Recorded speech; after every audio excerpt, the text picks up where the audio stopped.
The views and opinions expressed in this podcast are those of the hosts and guests and do not necessarily reflect the official policy or position of any other agency, organization, employer, or company. The content provided in this podcast is for informational purposes only and should not be construed as legal, financial, medical, or professional advice. All discussions of crimes, accusations, or legal matters should be considered alleged unless proven in a court of law. Always seek the advice of a qualified professional with any questions you may have regarding a particular matter. Listener discretion is advised. Enjoy the show. So welcome everybody to another episode of Out of Control with Mel. Today I have guest Adam Johnson. Thank you so much for joining me, Adam. Hey Mel, thanks for having me out. It's gonna be a fun podcast. Yeah, I'm so happy that you said yes. I'm very grateful that you said yes to my teeny tiny show. I think there was a call to action for me because I literally don't know anything. I told you this when we were talking yesterday, that I don't know anything about January 6th other than what I've seen on literal mainstream news, like either NBC or Fox, Lester Holt, whatever. My narrative was that it was an insurrection. The clips I see are people jamming themselves to a door and the guy getting crushed. Someone got killed. Jacob up in there being crazy. I saw him at AmFest. I didn't get a chance to talk to him. I didn't see you there. I really wish I had seen you both and gotten a chance to talk to you, but lots of shenanigans, and you're only seeing little bits and pieces. And then everything goes down. You have your journey. Of course, I saw you on the news. And then you're on X. And so I was like, hey, I need to talk to somebody about January 6th who was there because I know nothing. My friends and family that I do talk to, they are stuck on the same narrative as myself because how would they know anything different? And I just want to know from someone who was there what happened. And then you answered the call and I was like, whoa, hello, in my DMs. So exciting. I think the best place to start is everything you said is a reality. We did see people pushing through doors. We did see people hitting cops. A woman was shot. A woman was trampled to death and then beaten. Her lifeless body was beaten by another officer. These are all things that we know that have happened. And there are 1,600 of us who have been arrested and prosecuted by the Department of Justice. So the stories are going to be endless as the years go on. And I think what you're doing is important because it's a very large building and there was over 100,000 people there. And we all saw different things. We may have seen some of the same things, but we all have a different story. And I think if you look at how we measure the truth of things, if a lot of people are saying the same thing, it probably leads more towards truth. And if you talk to the people who are actually there, all of us have a pretty similar story. There were a handful of people who got out of line, but the vast majority of us were just there to protest. We weren't there to cause violence. We were there to incite an insurrection. And that also lines up with the arrest reports as well. They like to cherry pick a handful of people who did hit cops. I've spoken out against it. Not a good thing. Don't hit cops. They'll handpick those and they'll say everyone was doing it in a Mhm. matter of words. But the reality is, of those 1,600 charges, 98% of them were nonviolent protesting charges, like picketing and parading and trespassing. So when we take a look at this, a 30,000 foot view, and we call it a riot or we call it an insurrection, we're really doing a disservice to the facts that are on the table from the Department of Justice. Most people were just protesting. So for me, I take issue with calling it a riot. I think there are people who rioted. Mhm. But let's say you go to a football game, right? Or a soccer game or a baseball game, some sport, parade, you go to a fair and there's 100,000 people there. And there's a group of people who get into a fight, at some part in that stadium or, in the bathrooms or while getting concessions, someone like 20 people get into a fight. Does that make everyone else in that stadium who was just there to watch the game a rioter? And would you call it a riot? Right. Right. No, of course not. I'm just thinking perspective. When you say a number like 100,000, I went to Burning Man the year that they had the first year of the lottery. I believe it was 70,000 people.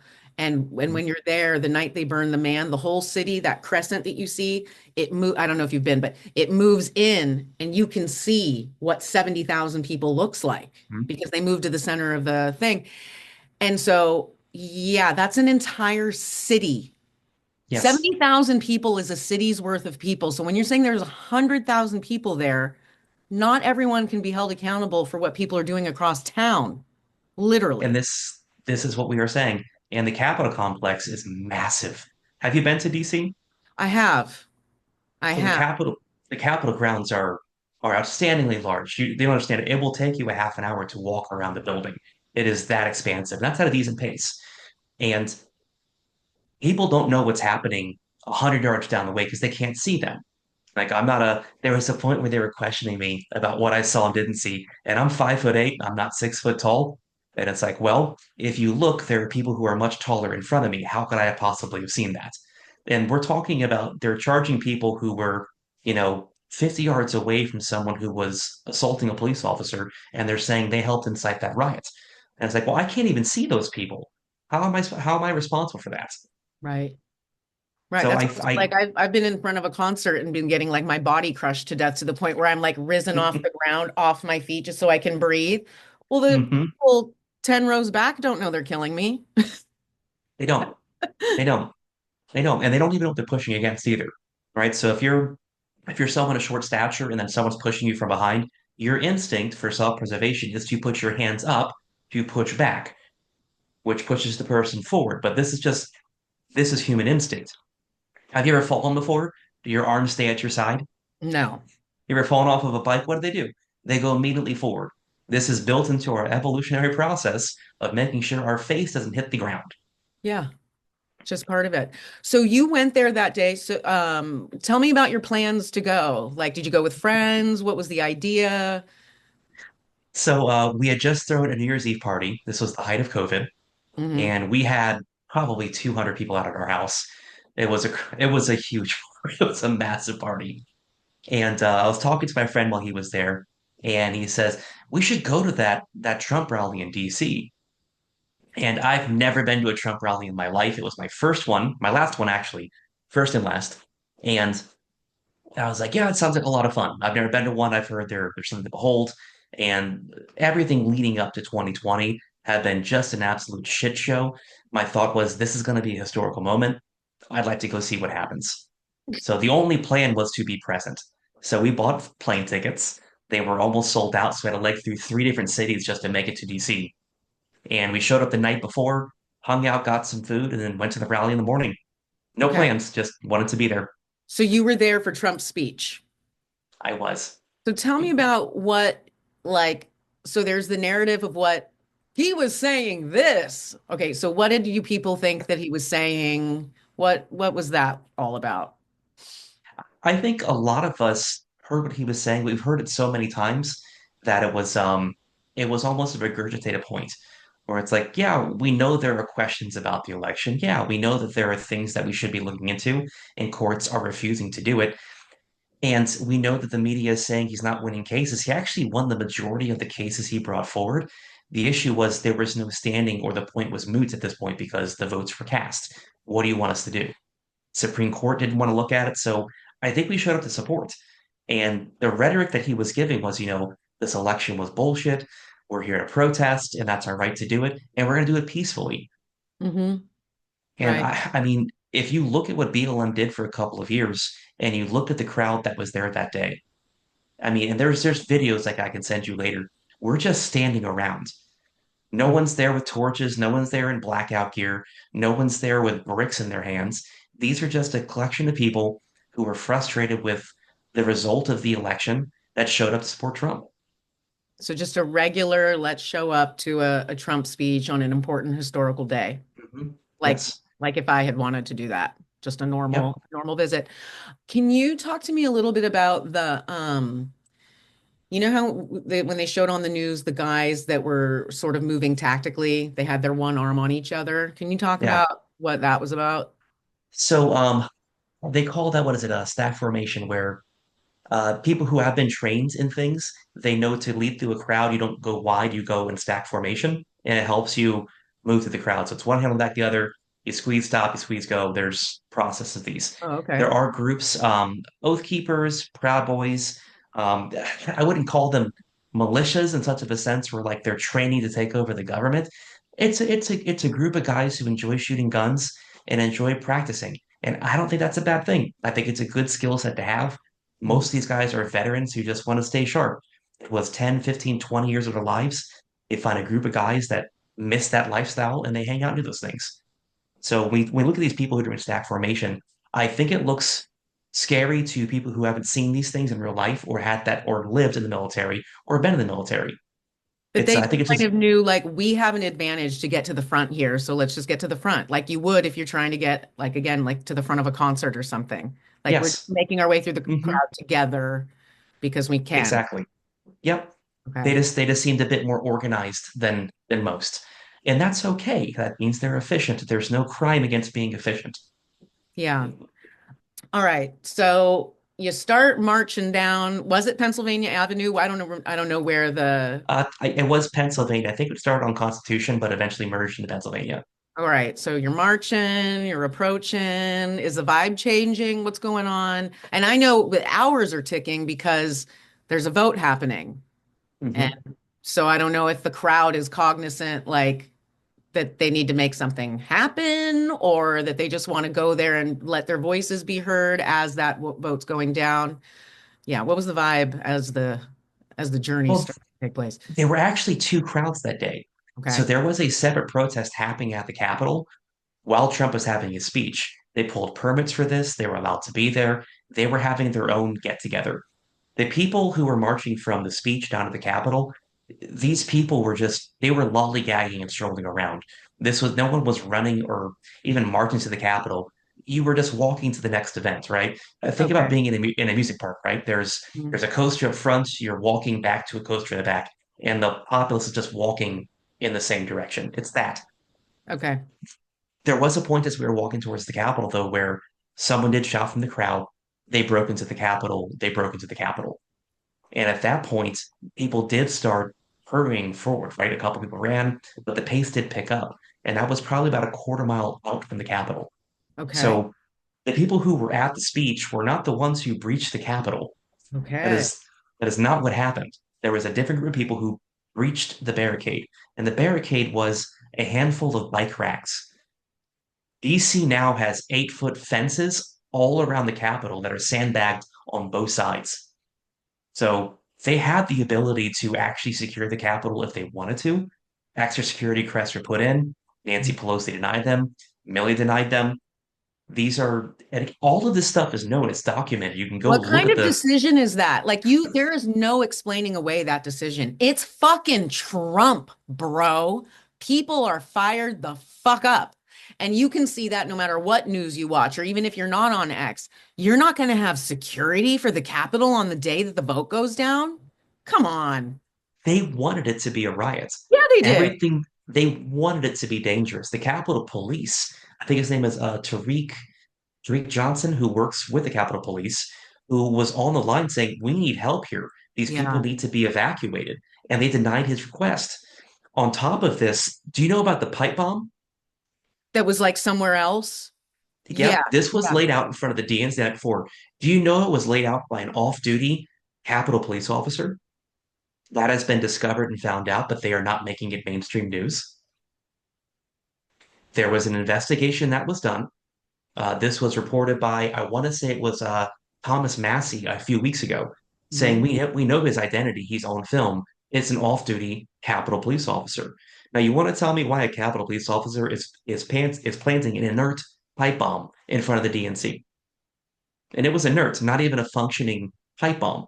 So a And the distraction and mhm. And the Secret Service that went and found this after the Capitol Police found it was Kamala Harris, the Secret Service. Crazy stuff. She wasn't even in the building that day. She lied about being in the building. She'd already been ushered out. There is so much that is wrong with January 6th, and we will probably never get the answers ever, ever. We still have hundreds of surveillance footage hours that have not been released that the public does not have access to, and this footage that they're denying us access to could exonerate hundreds of people who went to prison during January 6th. That information, those videos, is pertinent to their cases. How has it not been made public for them to view? that's crazy. It's, I Well, don't we're get on upset about a day lot. We're on day what of the presidency? Where the fuck are the Epstein files? Yeah, we're not getting those. We're not getting those. And I wish we were. I really wish we were, but we're not getting those. I think the whole you were there for the influencer fallout with the Epstein files, the binders they held up leaving the Yes. White House. Ooh. Oh, I was angry about that. I had some time to process that. Mhm. If you were invited to the White House to be a part of releasing the Epstein files and you were an influencer, would you have accepted the invite? Knowing nothing about what's in the binder, you just are told, hey, come to the White House. We're releasing this. We want to use your following to break this case open. I would have said yes I to mean, be a part of I'm that. saying like I for sure would have said yeah, because I want to know what the fuck is in there. And I would love to Mhm. break that story. Yes. So both of us would have said yes to that. Now, what I assume happened is they went there, they got these binders. It's a nothing burger. And they come outside. They've not even looked inside these binders yet, but they're given disclosure. Hey, you can say X, Y, and Z about this. National security. Same thing Pam Bondi said, right? Now we've made all of the new all of the new people who bring us news look foolish Yeah, of to course. everyone. Hmm. It discredits the next group of people who are giving us the news on a daily basis.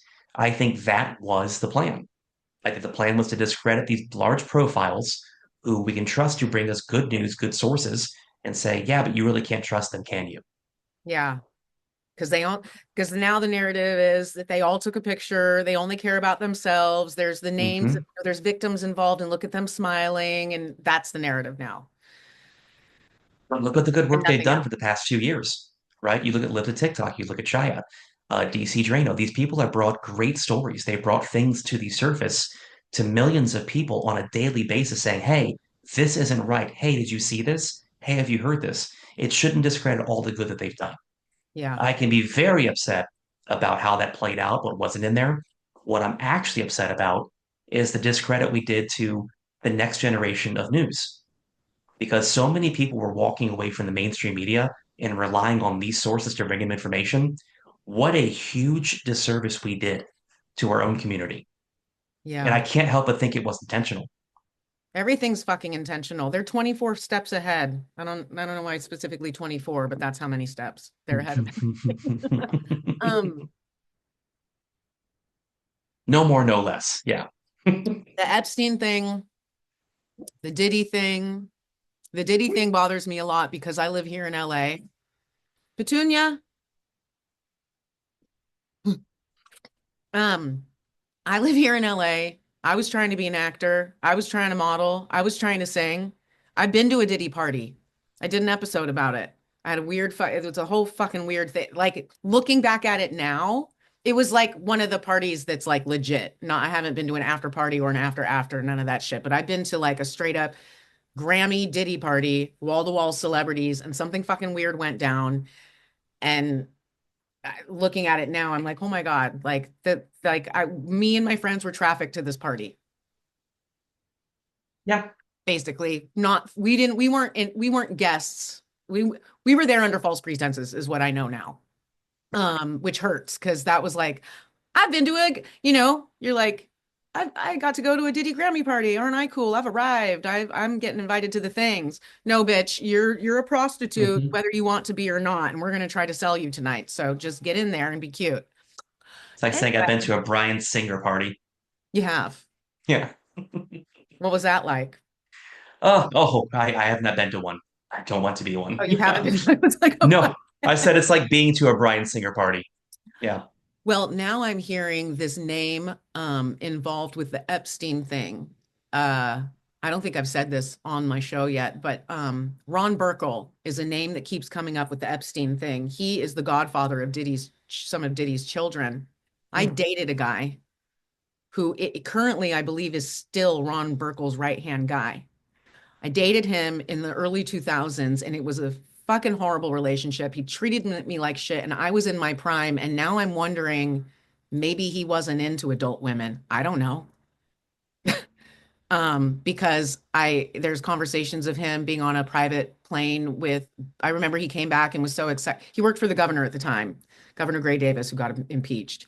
And he had been on a trip and he came back and wanted to tell me that he'd been on a private plane with Bill Clinton and the Dalai Lama. And at the time I was like, oh my God, he's so cool. He's so connected. And now I'm like, well, private plane from where? What were you doing? So, Many such cases. I do have a theory about the Diddy party and the Harvey Weinstein and the Epstein. So I don't know how much our intelligence agencies knew about Epstein and the Mossad and how much they were researching it and how involved they were. mhm, I think maybe it was Mossad collecting their own data. mhm, And because we know that Ghislaine Maxwell was her father was Mossad. We know this is a fact. And we know that Jeffrey Epstein just happened into money. We don't know how he happened into money. If you read the history of this man, it's very shady. And we saw his case in the 90s in Florida just kind of disappear. Uh, the the county of Florida wanted to prosecute, had everything to prosecute. State gets involved eventually. FBI gets involved. They knock it down to a misdemeanor charge, and the guy serves half his sentence at his home and does weekends in jail. Hear me out, because it's so important he has to work, right? Now, my theory is that Ghislaine Maxwell had a lot of information that she was giving to the Mossad, mhm. and the CIA was unaware of how much information, who was really there, and what was really going on. Epstein gets taken care of. Ghislaine Maxwell gets arrested. They're probably questioning her on a daily basis, compiling lists. I think going after Harvey Weinstein was a part of arresting Ghislaine Maxwell and figuring out who were the larger connections, who Mm, was orchestrating a lot of these things. Because you think about Hollywood, Weinstein's the guy. The guy was in charge of a lot of things, a lot of scandals, a lot of parties. yeah. They know look at Diddy as well. He's the other side of it. A lot of parties, a lot of people. I think it is us running our own counterintelligence, trying to figure out how deep this network goes, how deep the process goes, and trying to figure out how many of our people who are in power are compromised. Hmm. A lot. I think most of them. Hmm. Yeah. Yeah. I'm the reason I'm freezing up is because I'm so trying not to say the words MK Ultra. Oh no, it's who Uh, was it? It was who was the congressperson out of California? Eric Swalwell. This is the guy. okay. Hmm. So Eric Swalwell was caught talking to a handful of lobbyists, recorded by Nick Sortor, talking about the wild orgies he's having in DC and how he's tired of sleeping with his wife. I mean, we saw the Senate sex tape video released where a staffer and someone was having sex recording themselves in the Senate chambers. And now we can't release any of this list because of national security. But you showed me who you are time and time again. And you want me to not believe you guys are on the list?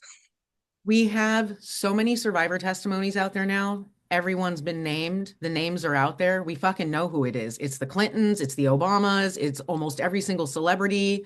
It goes back. I'm listening to do you know Catherine O'Brien? Cathy O'Brien. She was an early MK Ultra whistleblower. I think her story's been out since the 90s. But her and her daughter were both sex slaves for these people. She's naming Cheney, fucking Reagan. It's fucking when people are like, well, national security, it's who you don't want it to be. It's them, it's everyone. Anyway, but then see, this is why I froze up because then once you start saying it, then you start sounding like a lunatic. Well, this is also, it's okay. Is it crazy to think that people with money and power sleep with whoever they want? Nope. That people are primal when you peel everything back, we are primal beings who will seek out hedonism if we are given unlimited money and power. That's most people aren't good people. They aren't. And you can actually look at someone who's come from nothing, who's Hmm. been a very good person, is like, oh, I'm gonna do charity, I'm gonna do this, I'm gonna do that. And the more and more they get, the less and less charitable they become. Like this is not the status quo for humans is the more you have, the worse you are. Yeah. It is. They It did that is. study. Did you watch the study? It's a short video, but they study people playing Monopoly. and how fucking psychotic people get. I'm one of those people. My family, we play competitive Monopoly. We're one of those that does our own rules. The board can sit for days and we're like, don't fucking touch that shit. I'll be back to destroy this motherfucker. Like we get crazy. We don't curse because they're Christian. I curse. But anyways, it's a big thing. No, there's a lot of good studies like that. There's what is it? So they brought in college students from two campuses, put them all in one major room, and they split them in half, like 50-50, right? And they told one group, hey, listen, we'll pay each $100, but the other side gets nothing. And half of your people are over there, right? Like you don't want to see the rival team get nothing, right? Or at least your team, you don't want to see nothing. And even when they had to split, I think it was almost up to 80-20. 80% of your people were here and 20% were there. People still chose the $100 because the minute you disassociate from I have accountability to them, you are just fuck those people. I don't even see them. I will take that money, yes, please, and thank you. Yeah. Yeah. It's Human crazy, nature. crazy stuff. Yeah. The Milgram experiment. Oh my God. Like the Milgram experiments, all they have to do is put on a white coat and you will kill someone. Like, And I've been in, so I worked for who I think now was a narcissist and narcissistic abuser. It's why I quit the job. It's one of the last like real jobs I had where I'm just like, I can't do this anymore. Everyone out there is fucking insane. Like, I need to somehow find a way to be the boss because all the bosses are crazy. But the way she ran the business was so insane. And then she had me being in charge of everything, but not letting me actually be the boss. So I had no actual authority, but had all of the responsibility. And it got to where I was making phone calls to the other girls and being like, you need to blah, blah. And I'm like, I'm her. She's turned me into her because for my own survival, this is the corner I've yep. been backed into. hmm Yeah. Yep. Yeah. And I quit Administration is that actually a job pyramid because scheme. I started hiring the girls and I got to where I was interviewing people and I'm like, I can't sell this to you as something you should be doing with your life. So I shouldn't be doing this. I got to get the fuck out of here because I don't want Yep. anyone to work here because it's abusive and psychotic. So, All administration is a pyramid scheme, and the people who run pyramid schemes are the worst people in the world. So I look at people who want to run those types of schemes and I'm like, yeah, you're probably not a good person. yeah, no, Yeah. nope. Yep. Okay, so, January 6th. Sorry. I all right, got well, so you're easing on down the road like it's the whiz, and then all of a sudden you hear they've broken into the Capitol. yes. So we pick up pace. Hmm. Um, by the time we get there, there is I mean the cops are standing still. They formed a semicircle around the western face of the building, and the protesters are also just standing around. No one's doing anything. At some point we sing the national anthem, and if you can imagine like 20 to 30,000 people all singing that and say you've been to a game before. It's a wonderful, wonderful moment. We're I just would have sitting been around doing bawling my nothing. face off.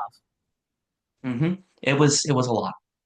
And we're sitting around and I start walking towards the police line because I want to see what's going on because I'm a curious person and I'm there to look at things.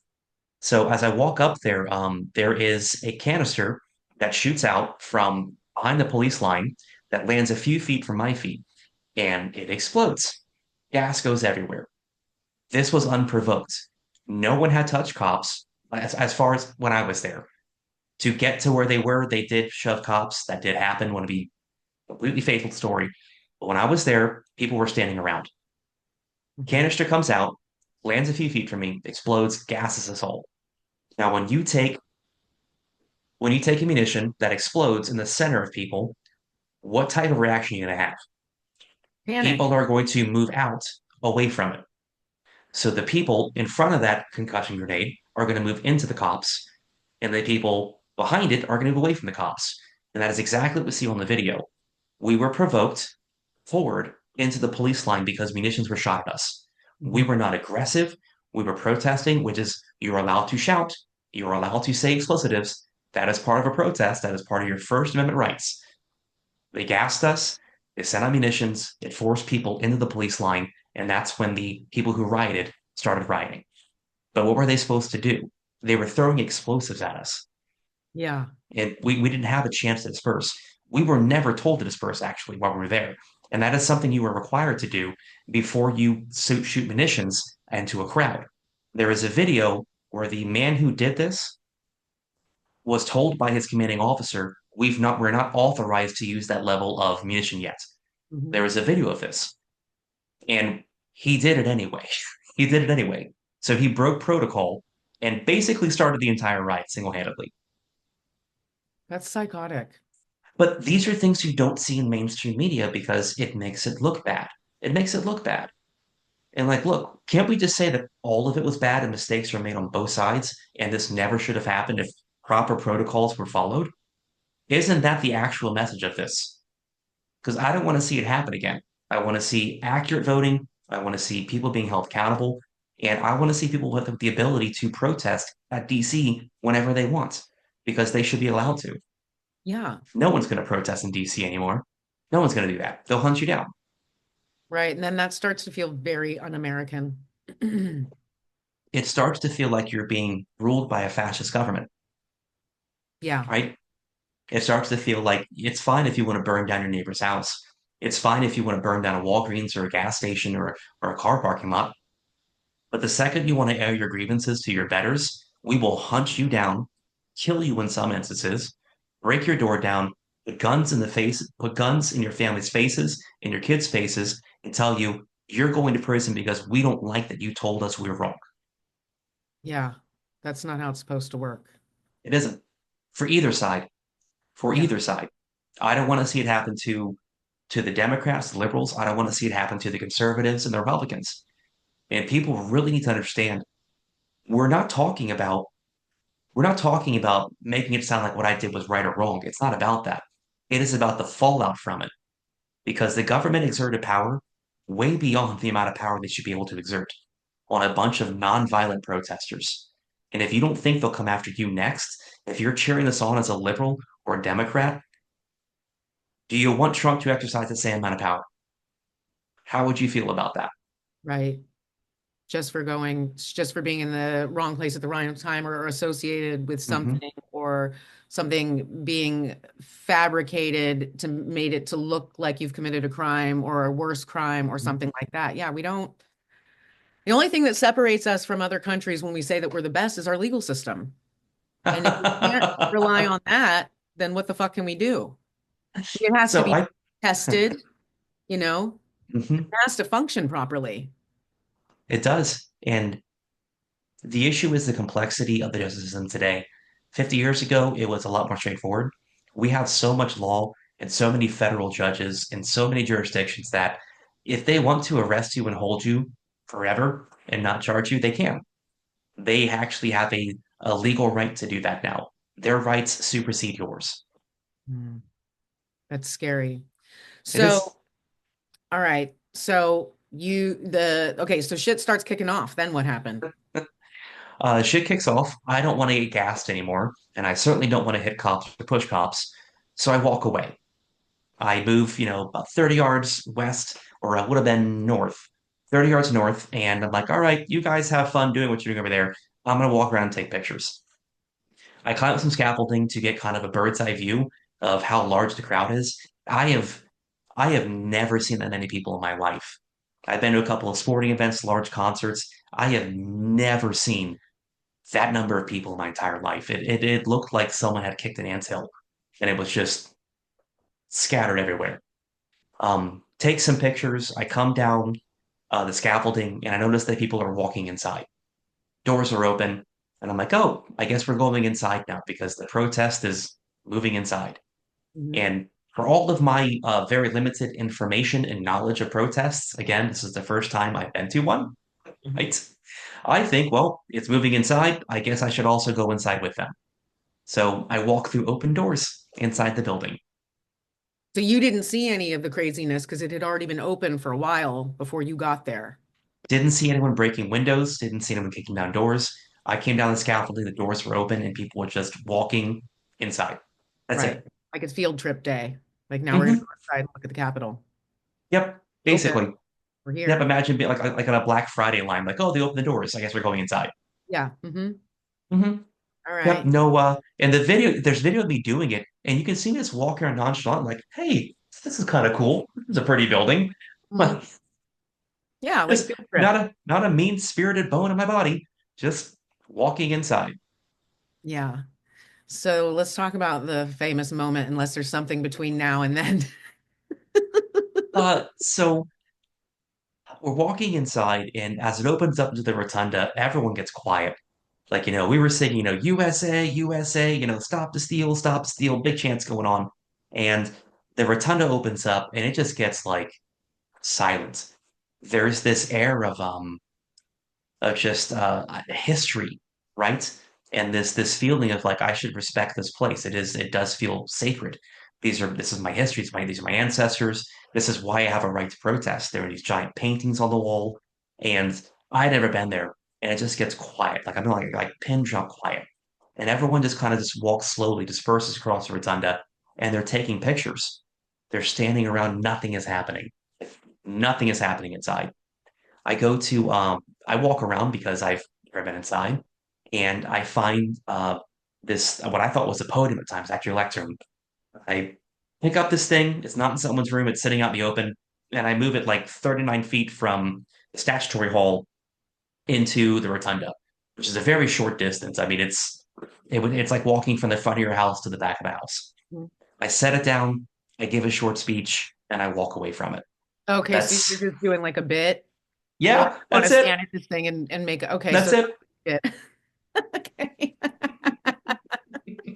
Because all we see is just like, hey, like I only know about that. I didn't know you made a speech. That's funny. I did. Well, That it sounds was a like very something I would libertarian. do. I would start like acting things out and grabbing props too, probably. Oh boy. I Okay. thought it would make a good picture. A picture with the lectern in the middle of the rotunda at the Capitol. I thought, oh, it's history. I'll take a picture. Right. So Um, it's like the vibe in there is just is like it's quiet, it's respectful. You think it's open. You don't know people have been doing crazy shit to get in or that there was and and then you're like, "Oh, I'm gonna like it's I've been to DC. I could see that being a thing. When if you take a tour of the White House, like of course you're not allowed to touch anything, but if it was just like open and you could be like, "Oh, I'm gonna pretend that I'm the first lady for a second and do a bit." Like I could see doing that. it's that. And my speech was very libertarian, just so we're clear. It Okay. was very short, very succinct. It was we need some rules for this house, some decorum. First of all, no more treason. We got to stop that. No more traitors. Got to stop that. And we're going to vote on one line item at a time in the budget. That's it. And I think most of that would have solved all of our problems as a country. Hmm.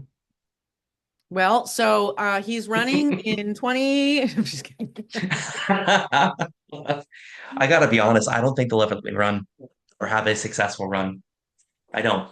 And I've contemplated it. I've thought about running because I actually love my country, and I think that there are a lot of people who shouldn't be where they are.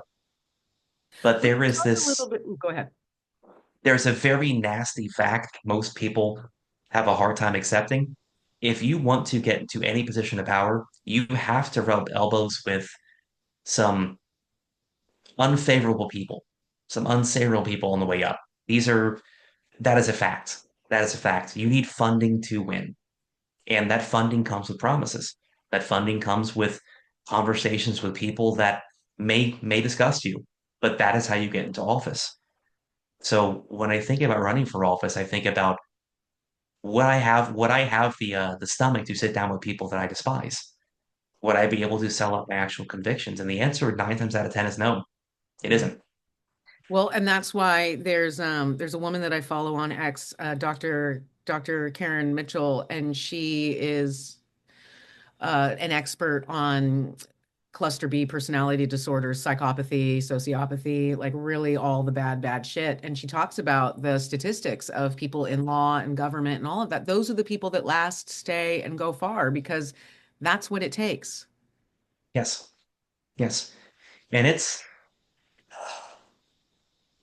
It shouldn't I be that way. it really shouldn't be that way. And I get that, but you also don't, if you send someone unprepared into office to deal with that type of personality, I mean, they're not going to survive. They're not going to make it. No. They're not going to get put on any committees. They're not going to get put on anything that will have any meaningful outcome or impact that their constituents sent them for. Take Thomas Massie, for example. MAGA hates him right now. He's voted no against the continuing resolution, right? And Massie is the most principled congressperson that we have. What Like Rand state? Paul is. Where's What's he? that? What state is he in? Kentucky. Kentucky. Okay. And what is the Mhm. thing? What did you say? Because I didn't. It's the continuing resolution, so it's the budget Okay. for Congress that's going to pass or did pass in Congress. Now the Senate's got to pass it. Okay. And what it does is it raises the debt ceiling. It's basically saying everything Biden put into effect before he left, whatever that plan was, we're just going to go ahead and proceed with that. And Massey is very smart guy. We don't have the money to spend. We can't just keep printing money. So where's the money going to come from? And we could talk. It's a huge economy lesson.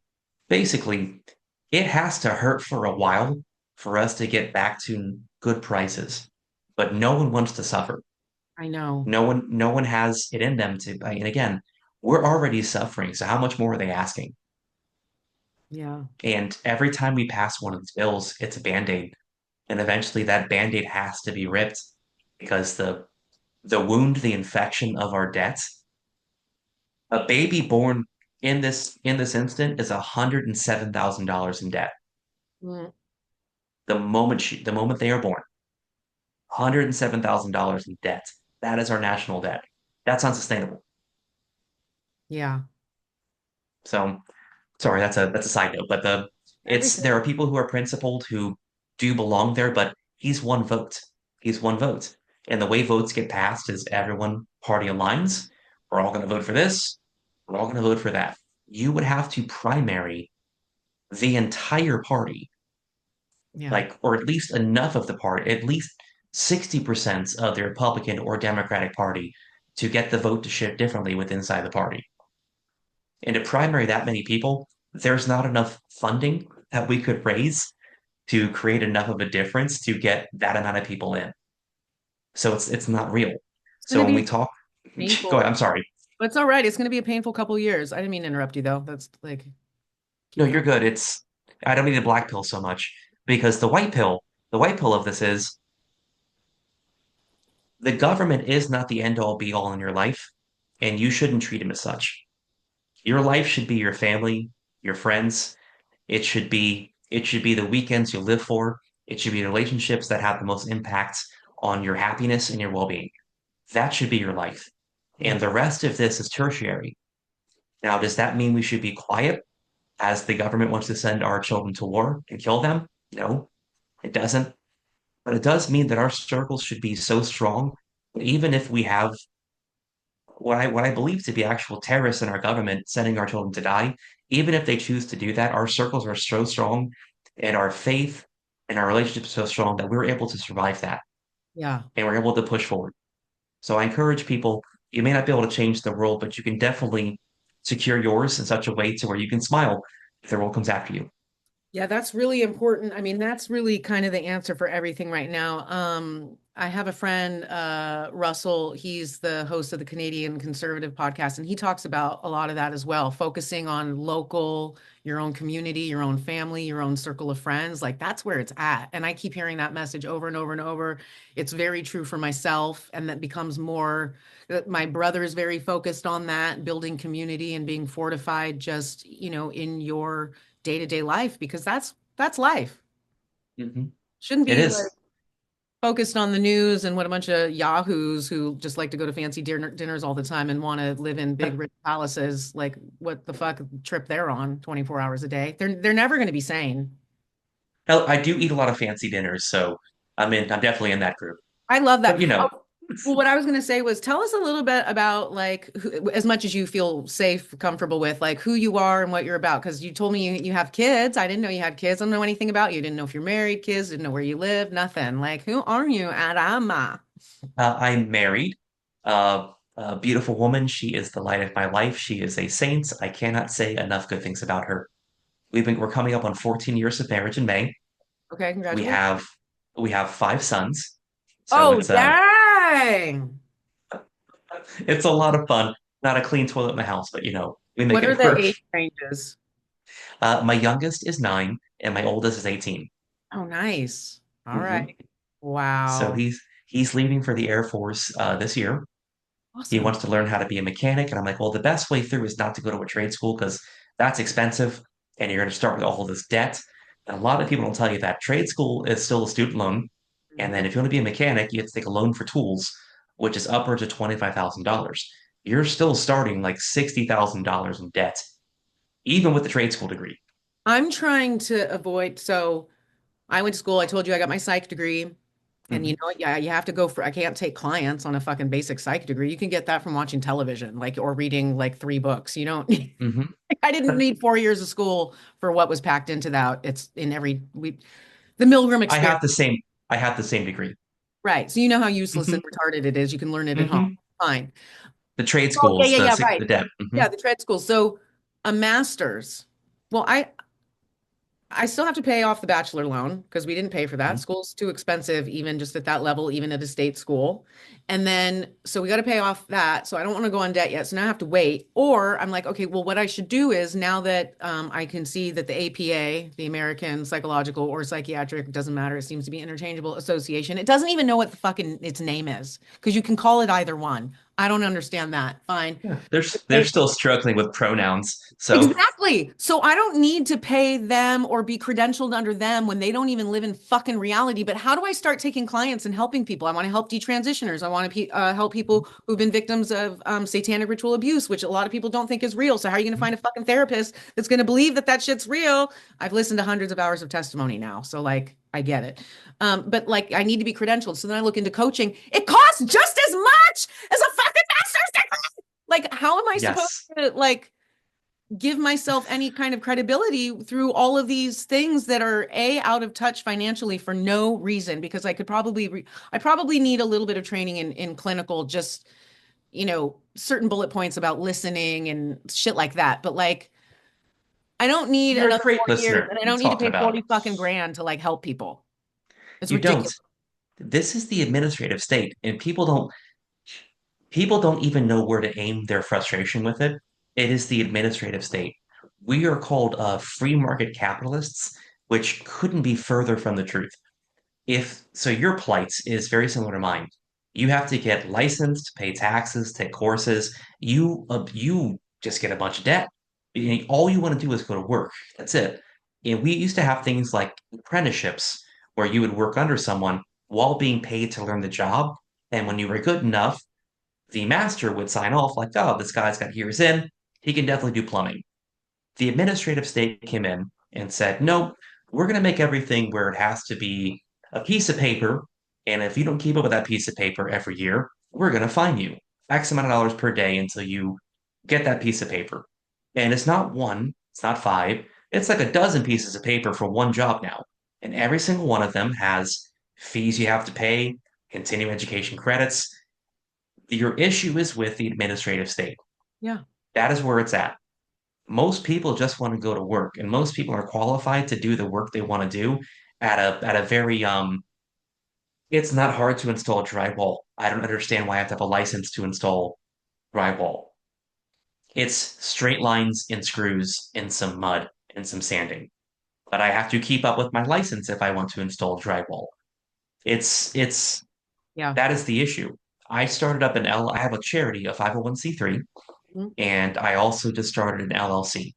Okay. And the amount of hoops I had to jump through just to sell things to give to my charity like, is absolutely insane. I've incurred almost $10,000 worth of fees to start up the charity and the LLC between licensing, website building, all of these things that have to be done. Because if I don't have all of my P's and Q's in order, I'm going to get fined. My business will be shut down. I could go to jail. We Yeah. don't have a free market. We don't. Not at We have an all. administrative state. Yeah. It's fucking annoying. Yeah, Hmm. damn it. All right, so so that's your work, you're married, you got the kids, lovely life. What's oh well shit. So tell me about the charges. Hello? Oh, yeah. So, for moving that piece of furniture Hmm. a few yards, they charged me with felony theft Okay. for picking it up and setting it down. You're supposed to Felony have to theft. leave the building first before you've stolen the thing, but okay. They said that I converted it to my use, so therefore it is theft. So if they if you borrowed someone's car without their permission and parked it somewhere else, did you steal their car? Right. That was their position. And it's like, You didn't leave okay, the building. but if you go to the gym and you don't put your weights back, it makes you an asshole, not a thief, right? I Right. mean, let's Yeah. say you go to a restaurant and you're there with seven people and all they have is six chairs at a table, and you drag a chair from another table and put it up to yours. Did you steal from that business? Right. It's a ridiculous charge. They charge you with violent entry, even though there's a video of me just kind of careening into the building slowly. Didn't break down any doors, just walked in, and they charged me with trespassing. Okay. So two misdemeanors and a felony.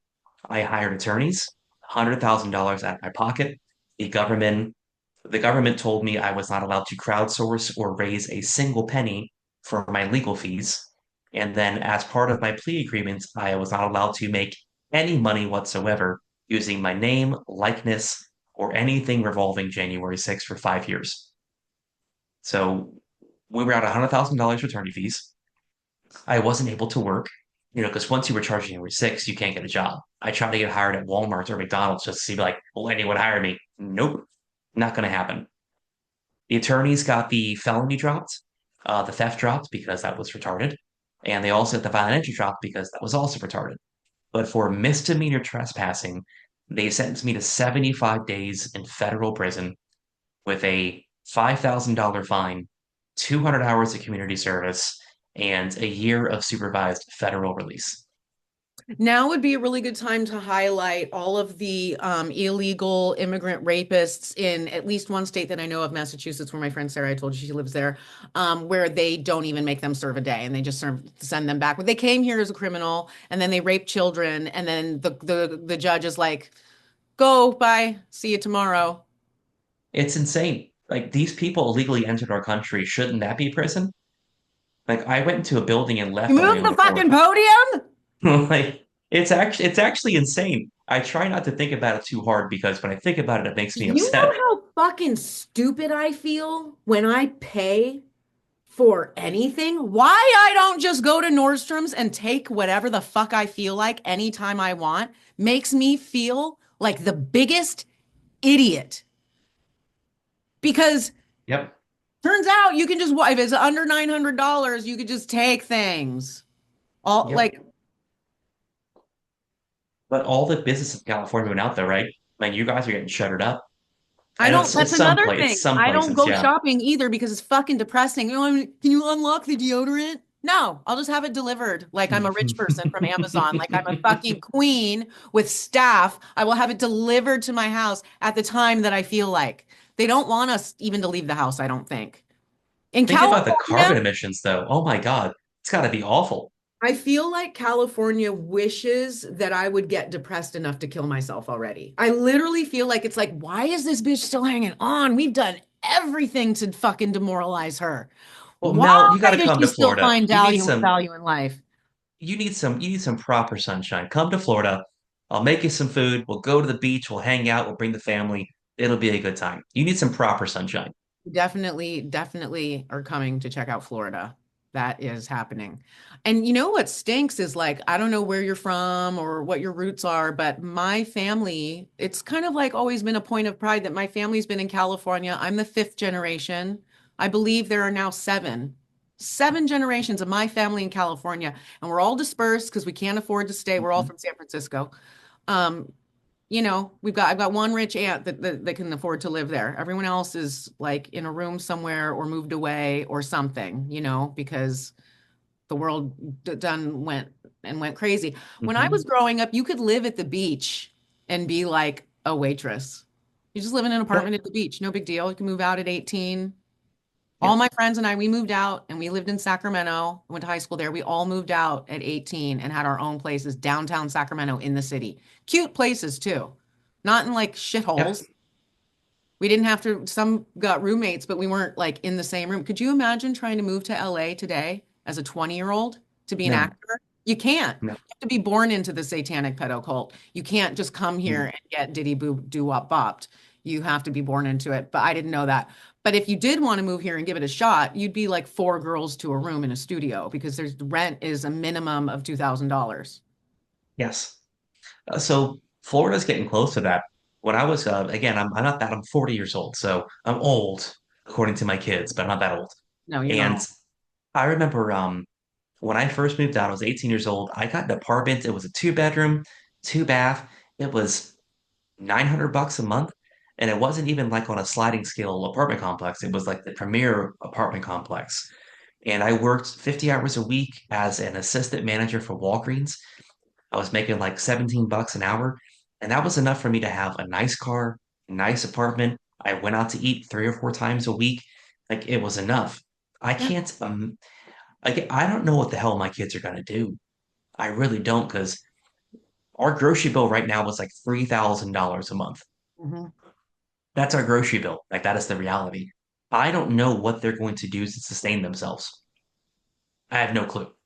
Yeah. And we're raising the best we can, but And you you don't even know can't. what to prepare them for job wise because we don't even know technology change. All the jobs are going to be gone anyway. So, like, I guess just pursue what you love and hope to Mhm. God there's a fucking living at the end of the rainbow somehow. I don't know. Elon had such a concerning interview a couple of days ago. He said that AI has hit the end of human information. It can no longer learn from humans. It has taken the entire expanse of our information and knowledge, and it can no longer learn from Okay, human really? behavior. Then why can't Grok draw me a picture of the man that was nominated for an Oscar as the Statue of Liberty, like I fucking asked it to, so I could make that a viral thing? Grok can't even draw me. You know who Grok thinks I am? Grok thinks I'm a black, bald, glasses wearing stand-up comedian. That's Grok fucking draws me as a black man. Grok doesn't know shit. So that's kind of It scary. doesn't. But they have parameters for that though. They probably want to fuck with you. That's Oh, I think that X has me completely shadow banned permanently because I always take a chance, which I'm going to do right now. Always take a chance to be like, hey, Elon Musk is the father of Amber Heard's baby, Una. And I think he doesn't like it when I mention that because he just wants these baby mamas to go fucking die, and leave him he's alone. he's he's pulling a Genghis Khan. That's what he's doing. Yeah. What is the percentage? I think it's 60% of every human being alive has some strain of Genghis Khan in their DNA. It's a very large number. That's crazy. Well, I don't have any because I had my DNA checked. I wanted to be black or Asian, and I'm neither. I'm not Blasian at all. I'm fucking Irish. I'm probably like a retarded like cousin DNA because I'm so fucking Irish. So who knows? But Irish Americans just got their own month. Did you see Trump sign this in? Nice. Yeah, so she got a month now. There you Do go. I get reparations? I think they Is pay you in Mama trying to potatoes. get to Yeah. Florida? Okay. No one likes the Irish. Honestly, the Gingers needed a handout here. We really did. Yeah. There was something else I was gonna say about whatever the fuck we were just talking about that I got all excited. My brain farts all the time. It's menopause. Florida. I'm from Florida. How do I like it? We're talking careers, kids. You're a seventh generation Californian. Seven Right. generations now. Oh, I know there was something else that I wanted to bring up on something that we were talking about earlier about Ghislaine Maxwell's dad. And so something interesting that I noticed when I was in school. Okay, so when I was growing up, one of my favorite movies was Sybil. You know the movie with You Like Me, You Really Like Me. What the fuck's her name? Famous actress. I know the reference. Okay. Sally Field. Sally Field. She's in a Hmm. movie called Sybil that came out in the 70s, I think, and it's about it was called multiple personality disorder back then. And it's this horrifying movie, but I was just like, what in the fuck is going on? She's talking like a little boy. You know, as a kid, I was just like, huh? So I've always been very interested in that as a phenomenon. And throughout my life, watching shows or whatever, it's always been very vague whether or not it's real. Like that, her story's been debunked that the psychiatrist made it all up and she didn't really have 26 personalities. So now I don't even know if that story is real. And I grew up with that. Anyway, I'm in school. I'm getting my psych degree. You went, you got the same one. They never talk about dissociative identity disorder. It's in the DSM. They mention it, But then you'll start reading things on your own and it's still not clear whether or not it's real. And I'm like, how the fuck do I have a degree and I'm in an X space and I'm telling people, I don't even think it's real. And then I find out from a psych nurse, she's like, oh, girlfriend, it's real. Then I stumble across the channel where I'm hearing all the MK Ultra survivors and I'm hearing about how it works, how you make DID happen and all that. And now I pretty much think I'm an expert on it, although I don't know how to treat it because it's very difficult. But okay, Ghislaine Maxwell's dad owns all of the academic curricula, like McGraw-Hill and all that shit. That's nutty. All of our education, he's the boss of it. That's actually nutty. And I've heard in like, the conspiracy theory world, which is basically like in the reality of facts world, she might be.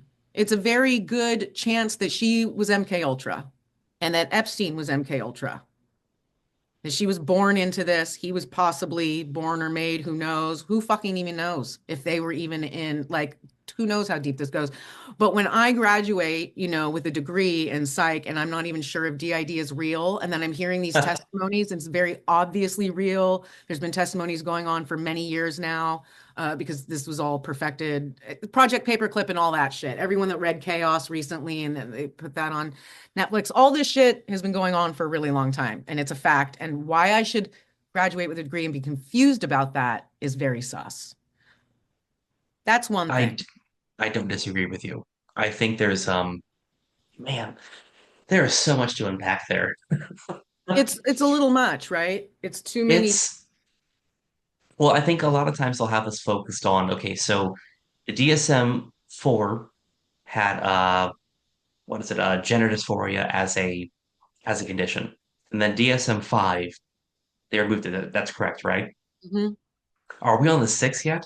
No. Do we have the DSM-6? No. I do wonder if the DSM-6 will revert back to gender dysphoria. I think a lot of times, and everyone's now autistic. Everyone has autism, right? Or a while ago, everyone was OCD, and we go through these waves of, ADHD. yeah, the reason I'm a piece of shit is because I have a condition. Like Mhm. I think we have these pushes in narratives. Meanwhile, I think there are actual programs and processes that are being pushed by three-letter agencies to produce these things into fruition, right? You look at how autism has grown in the past 60 years. It's a staggering number. And I tell you, And you that's can, pretty much the only job that's available with a psych degree here in LA. There are, I don't know how many autism clinics, but there's a gazillion. And so when I like the jobs, like were fucking, they were thrown. I didn't end up doing it Mhm. because I didn't want to work with parents that were definitely going to trans their children, and then I wasn't going to be able to say anything because then I would be the abuser. So I was like, well, I can't work Yeah. with, can't do this. Loved working with the kids, but don't want to deal with the system or psychotic Munchausen moms. But yeah. Anyway, not to. No, it's good. I wonder if they're like I said, so like there was a wave of everything's OCD, right? It was in our movies, it was in the dialogue, and then it was now everything's autism. There's never the dissociative identity disorder, right? Which is MK Ultra. And Mhm. it's kind of the hiding in plain sight, where Mhm. if everything is this, it can't be this because everything is this right now. And the dissociative identity disorder, I've never met anyone personally who is cognizant that they have it or has been medically diagnosed to have it, right? Which is odd because it's included in the DSM-5, the 4, the 3, right? It's all over the place. So what makes it real but not present, right? Yeah. Does that make sense? Yeah. And it's confusing because like I said, if you try to study it on your own or find out, you'll not be sure if it's real or not because Hmm. that's where it leaves you unless you hear the testimonies of the people and then you're hearing the same thing over and over and over. Yeah. Yeah, yeah, that is a barrel of monkeys. Yeah, It and then really, so really is. another thing that kind of popped up to me when you were talking about when they let off that gas at the Capitol that made Mhm. you disperse, that happened at the Diddy party. And it was the same scenario. I realize this is like a much smaller thing, but it was just an interesting way to treat people because what they did was it was just in a small club, obviously fire code or whatever. It's not overpacked, but there was a lot of traffic because the front door ran through where you would have to wait in line for the bathroom. So just there was a big Mhm. inspiration right there. So I got up to go to the bathroom. My brother has lived in LA for like 2 weeks, and he's my little baby brother who's just turned 21. I brought him to this thing with me. So I left him at the table. I get up to go to the bathroom. All of a sudden, I'm choking and I can't see anything.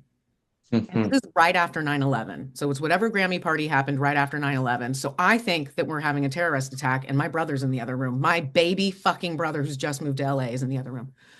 I don't know what the fuck's going on. So I'm choking and coughing, can't see. I run back to the table and I grab my brother and I'm like, we're leaving. And we left. And that was the end of the Diddy party. We didn't even party. We didn't have a drink. We didn't nothing. And then I've come to find out after what had happened was it was just that it was crowded near the bathroom and they just wanted the thing to disperse. Did they ask anyone to disperse? No. Did they say they were going to let off noxious gaseous fumes? No. Did I sign a release saying that I would be okay with that? No. Was it necessary? No. It just fucking felt like it. And then when it was told to me, they're like, oh, they do that at those parties all the time. I was like, well, then I won't ever be going to, what do you mean these parties? You mean like ghetto party? Like, where are we pepper spraying the entire fucking crowd for no reason on the regs? And that's just like a normal thing. Like, oh yeah, they just did that. We all stayed and partied. No, I was fucking terrified. What? I don't know what's going on. I thought I was at a party. I'm being gassed. Systems of control, right?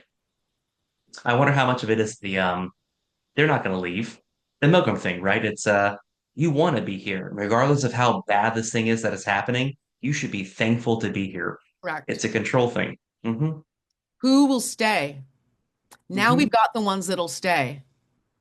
I was always the bitch that ran out of the room, which is why I'm not famous, which is why I never got anywhere with singing or acting or anything like that. Not the only reason, but when I was doing music, especially, oh, my friend's a producer. Oh, my friend's a producer. That was French. I didn't realize. And these were people I knew for, I want you to be a prostitute and I'm going to pimp you to my friend right now. That's what that was. No one ever was going to help me. Nothing. It was always a date against my knowledge. Fucking No, that's again. disgusting pig. Again, this goes back to the thing. Like it's when you strip back people, they're all primal and hedonistic, unless there is some other driving force in their life that has caused them to be empathetic and have morals.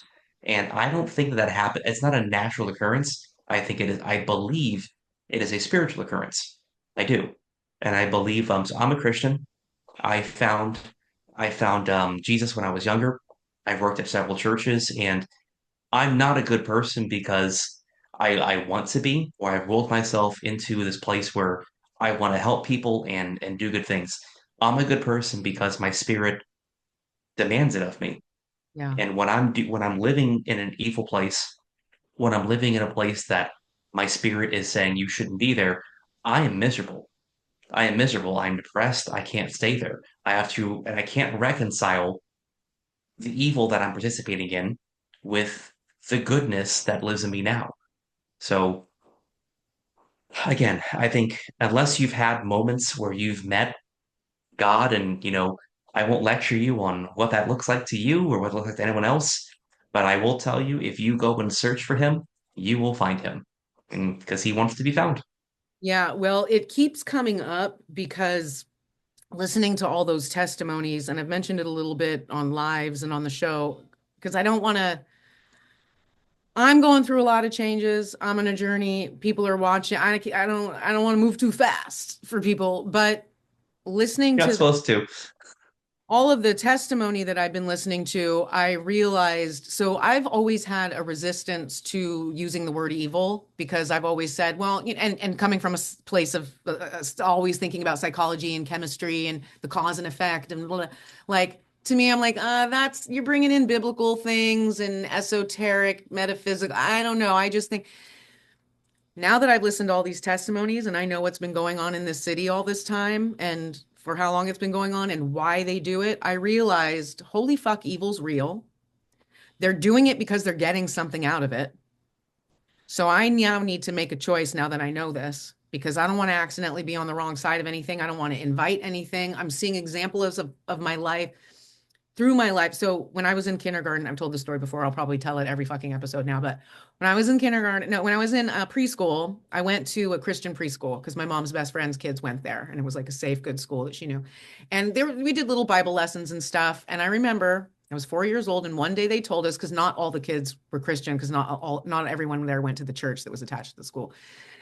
We're going to ask Jesus in our hearts tomorrow. So you need to go home, talk to your parents, see if it's okay, blah, blah, blah. And I went home and I asked my mom about Jesus. And she was like, well, I don't believe because I need evidence and da da da, but you can decide for yourself. And it's okay with me, whatever you want to do. And as a 4-year-old, and this is such a big memory for me, so cognizant, I was like, well, why would I not do that just in case? Like, Yeah, there's a no lose for me to participate in this. If I sure. don't, I could be left unprotected. And You're hedging your bets, you know? Yeah. yeah. And so, of course, I did it. And I honestly think that I've been protected from that through my life because there's no reason for me to be alive. There's no reason for a lot of certain things to have not happened to me. Now, it's not like my life's been perfect or pain free, but I feel a lot of times that I've been looked out for. Many, many, many, many, many, many, many, many, many, many, many, many, many, many, many, many, many times. And now that I'm learning all this stuff, and especially being in Hollywood, like there's a lot of situations I'm really glad that I didn't get to see. And for instance, leaving a party like that is one of those. I was desperate to be there. I had Yeah. arrived, but not enough to risk my brother. Yeah. Hell no. Nothing's worth that. We're getting the fuck out. Those parties also, I'll speak carefully here, not like a Diddy party, but there are also parties that I've attended where conservatives are the people who are running them. Hmm. And it's not a Diddy party, so I'm not doing a Right. one-to-one here. It's not that. Right. But there is a modicum of we should probably be a little more morally focused if we are going to call ourselves conservatives and ethical and moral leaders. And it's hard because no one wants to be boring and no one will show up to a boring party, right? So I think it's holding on to these last remnants of the reasons why we got where we are in the first place. And I'm speaking very specifically about the new wave of conservatives that are trying to make a space for themselves so they can have good influence. I'm definitely not talking about a lot of these old school Republicans who we know are part of these Diddy lists and these Mhm. Epstein lists and are friends with Harvey Weinstein. Like those people are not who I'm talking about. And a lot of these people are very good friends of mine. We've broken bread together. We text, we hang out, and I'm a very honest person. I will never just tell you something to make you feel happy and make you feel good about something, especially if you're asking me, hey, what should I do? Or hey, how do you feel about this? You're going to get a very honest answer because I do love you. And because I love you, I'm going to be honest. Mhm. And the conversations I've had with them is like, look, I think we could do better here. I think we have to be careful who we surround ourselves with because the message and the influence that we have matters, right? We actually can make change. And this full circle, the influencers Epstein files, right? I I was very upset about that optic, but I also feel bad about it because, or bad for them. It must have sucked to work that hard, and you're finally invited to come to the White House. You know, Trump wins, and you're going to be a part of doing this thing that is meaningful. That is meaningful. Again, I would have accepted the invite. It's meaningful to be a part of making sure these kids who were molested, who were abused, who were raped, that their story doesn't end with their victors accepting an award on stage in Hollywood Right. or being on a committee in government or being some type of sheik in a foreign country. Their story shouldn't end. Their story should end with someone being arrested and justice being served. I would have shown up. And I feel bad because I truly believe that a lot of these people, and I've met most of them, had that mindset. Hey, What I'm doing means something, and now I can make a change. well, when they got completely chastised for, taking the photo op, all I could think was, fuck, better them than me, bro. I wouldn't have known to say no to that moment. Like, of Yeah, course it's serious. Of course it's heavy, but it's also a big moment and you have it in your hand and you're excited to pass it on. yeah, we get it. We get it. But I can't say that I wouldn't have been roped into that moment like a fucking idiot. Like better them than me, man. Oh, and to have to live with that. I wouldn't No. have been bigger than that. I wouldn't have been like, I'll stand this one out. You guys look like idiots. Mhm. I'm Yeah, stand. you come to me when arrests are ready. Like you don't demand the White House to do things for you, Right. right? But that's also where they have us, isn't it? Right? Yeah. And like, what is the bigger takeaway there? That we were pissed off at influencers, or that they can exert so much power that they can take every influencer who has been working for years to get these people into power with their millions of followers, tell them, "Hey, you got to go over this guy." What's worse? What is worse? The photo op they did with the white binders, "Hey, we did it," or the administration saying, "Now we're going to embarrass you for all your hard work. Don't forget who you serve." What's Yeah. worse? It's fucked. I don't know. It's a again, I'm not shilling for either side. I'm giving a perspective that I think a lot of people haven't considered. How do we, okay, so what happened? You were sentenced to 75 days. Yes. What happened? I went to federal prison for 71 of those days. The first four I served at a county jail in isolation.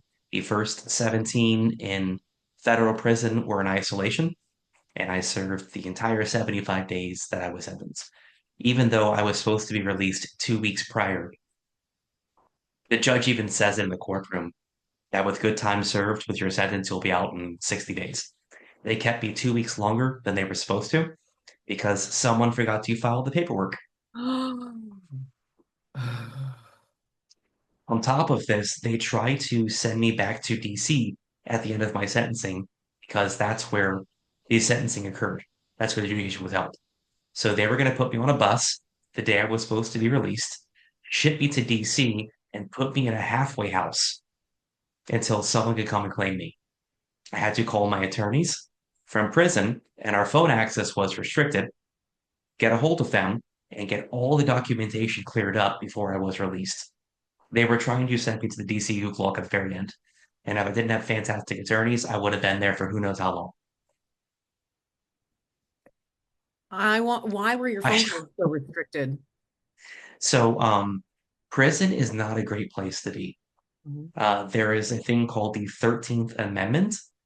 And in this, if you are in prison at a federal level or a state level or a county level, you lose a lot of the rights that we so enjoy being on the outside.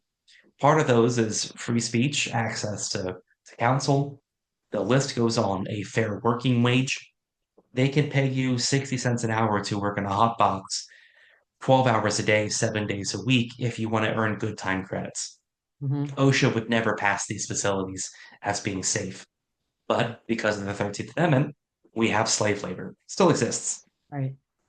So in prison, if they want to cut off your phones and emails because the guards are just having a bad week, they can. They will. They cut us off for 2 weeks, or sorry, 10 days, almost 2 weeks. I talked to my wife every single day. Emailed her 3 or 4 times a day, had phone calls in the morning and at night.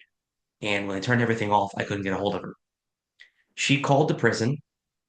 The prison told her, no, everything's working. Maybe he doesn't want to talk to you. Maybe he's just dealing with it differently and like he just doesn't want to talk to you. That's what they told my wife, Oh my God. So now they're which psychologically is, abusing your family on top of uh-huh, punishing you yep.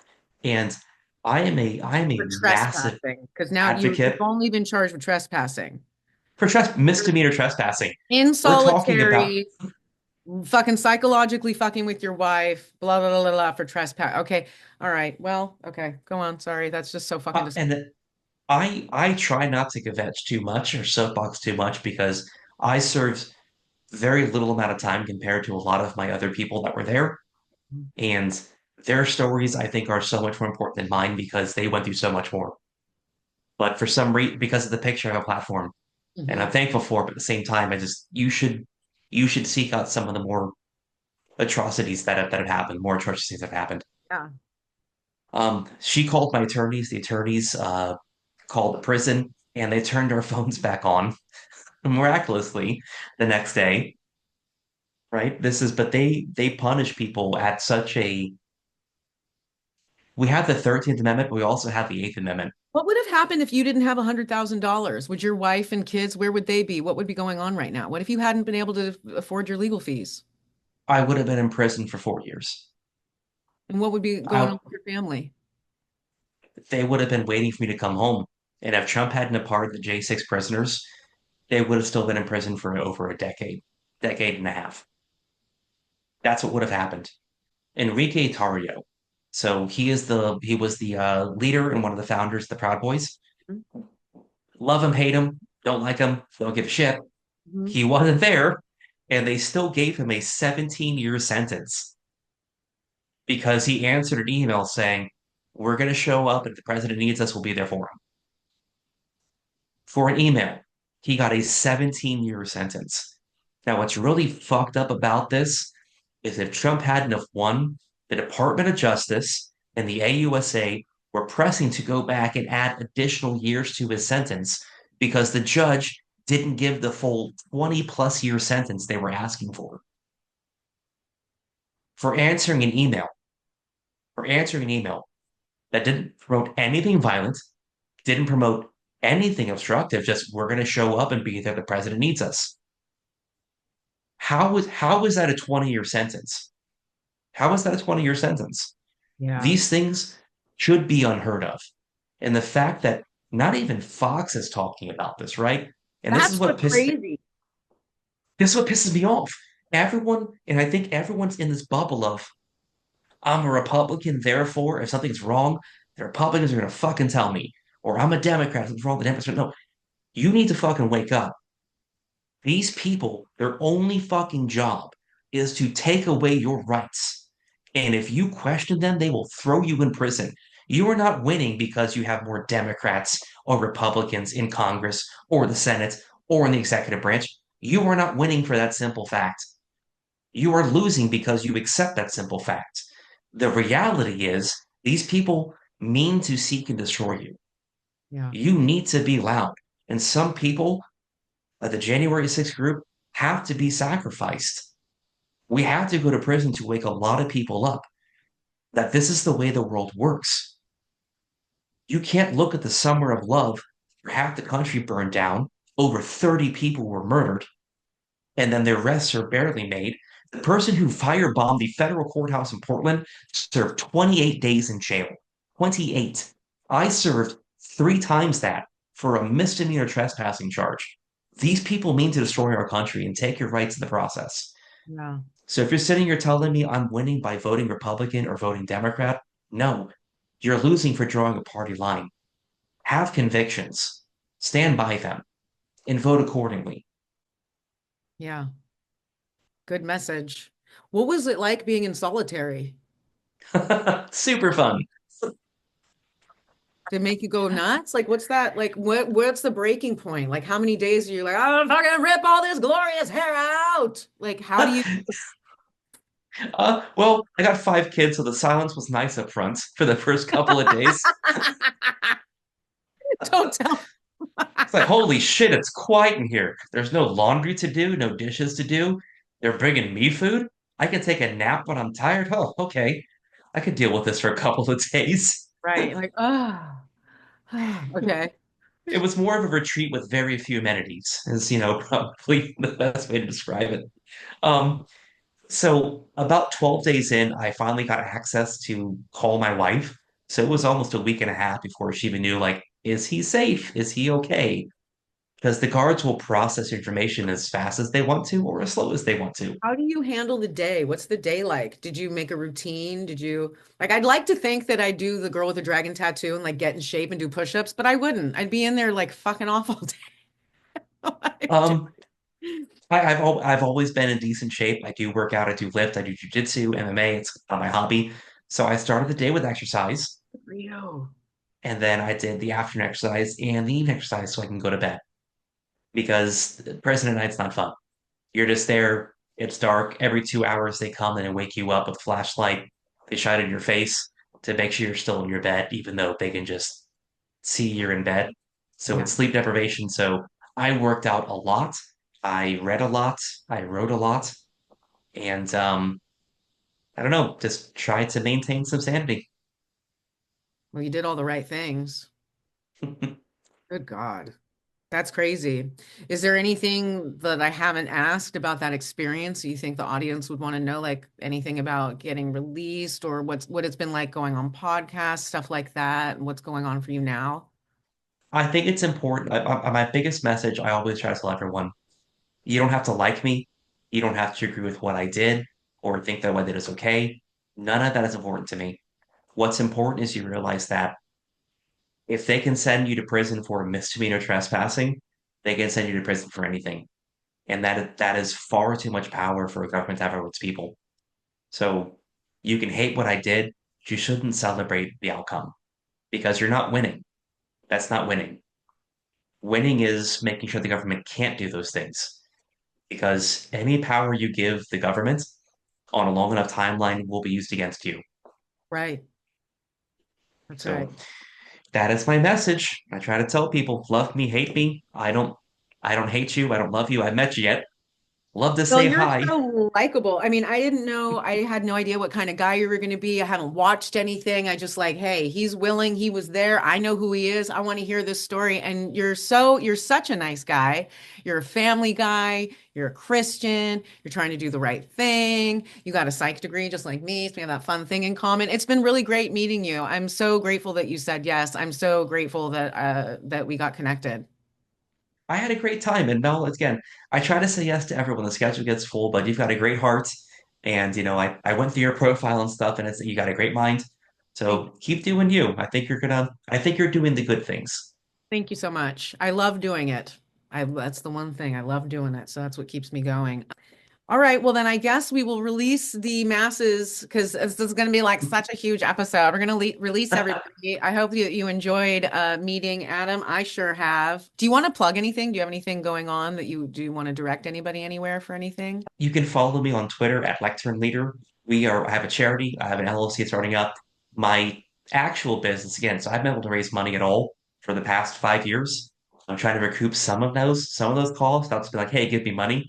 So we're Right. selling lecterns, magnets, mugs, things like that. I got like a mug, You know, you I know, didn't realize that until like 3 days ago, and I wished I had known prior because I would have been so cute for me to be like, so anyway. So I'm sorry that I didn't do that because that would have been really cool. But yeah, you have cute merch. But the what we're doing with the merchandise, this is kind of fun. Off of the charity. We're donating 51% of all of the profits from the sales of lecterns, mugs, glasses, whatever you buy, to my charity. And 100% of the money from the charity is going directly towards families that have people who are in prison. So if mom's in prison, dad's in prison, grandpa or grandma's, whoever's raising you is in prison, we want to take care of those kids because the kids did nothing wrong.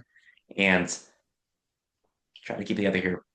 The men that I met in that prison and the way their families suffered over so many nonviolent crimes, they've lost a decade of their lives over having some cocaine or marijuana in some instances, and their family has had to suffer without a man in that household for 10 years, 5 years, 2 years. And these kids, they're not okay because of it. These families, statistically, they're broken and someone needs to step up and take care of these kids. So it is an apolitical charity that I run. I don't care if the person is a liberal or a Democrat or a conservative or a Republican. We want to take care of the kids. So anyway, the business gives away 50% of all profits. We call it mostly charitable to the charity, and we give away every dollar to charity. We'll be posting pictures, stories of families we're helping along the way. So we're trying to make it very personal for the people who are purchasing things, donating dollars to it, to realize, this is the legitimate charity. All of it's going away. We just want to help people because that's how we win. We take care of our community, our neighbors. I love hearing that so much because we talked a little bit before, and I was talking about my friend and how all of the organizations where she had completely let her down, and there's no transparency, and we don't know where the money's going, but nobody seems to be getting help. So that's really, really awesome what you're doing and doing it right. So you can be the example. But yeah, I'll put all that information in the show notes and all of that good stuff. So I guess let's say goodbye to them, and then you and I can say goodbye later. But thank you so much, and we will see you next time.